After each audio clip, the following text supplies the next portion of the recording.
ایک زمانے میں ایونڈیل کی صوفیانہ بادشاہی میں ایزابیلا نام کی ایک خوبصورت اور مہربان شہزادی رہتی تھی۔ اسے سر الیگزینڈر نامی ایک بہادر اور خوبصورت نائٹ سے گہری محبت ہو گئی تھی۔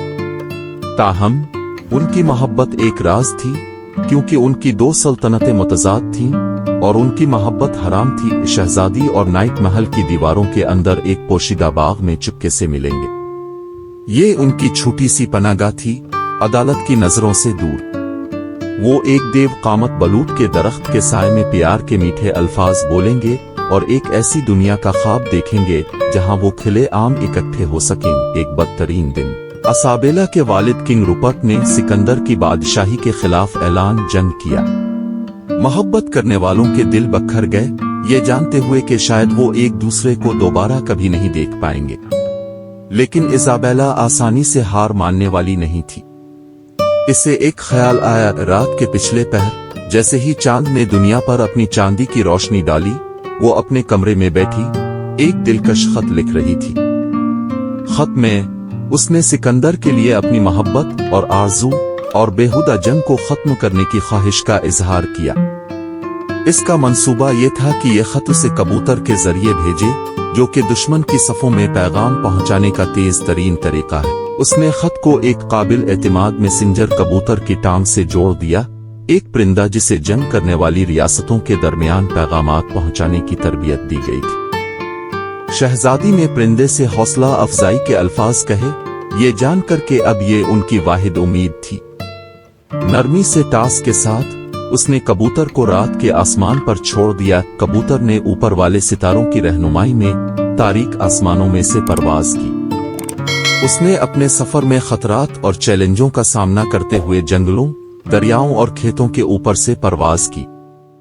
لیکن یہ ایزابیلا اور الیگزینڈر کے درمیان مشترکہ محبت اور اس امید سے ہوا کہ ان کی محبت جنگ کا رخ بدل سکتی ہے۔ صبح ہوتے ہی کبوتر سکندر کی سلطنت کی سرحدوں پر پہنچ گیا۔ نائٹ آنے والی جنگ کے وزن کو محسوس کرتے ہوئے اور اپنے محبوب کی آرزو میں آسمان پر گہری نظریں جمائے بیٹھا تھا۔ جب اس نے کبوتر کو قریب آتے دیکھا تو اسے معلوم ہوا کہ یہ سب سے اہم چیز ہے۔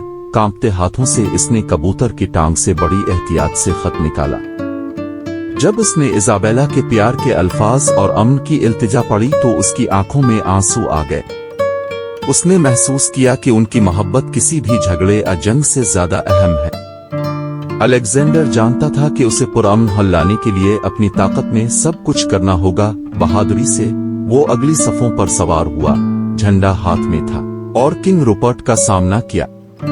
اس نے ایزابیلا کا خط پیش کیا، جس میں ان کی محبت کی گہرائی اور جنگ کے خاتمے کی اہمیت کی وضاحت کی گئی۔ کنگ روپرٹ نے خط کے خلوص سے متاثر ہے کر جنگ بندی اور امن مذاکرات پر اتفاق کیا۔ ایزابیلا اور الیگزینڈر آخرکار دوبارہ مل گئے۔ ان کی محبت نے اپنی سلطنتوں کی دشمنی پر قابو پا لیا۔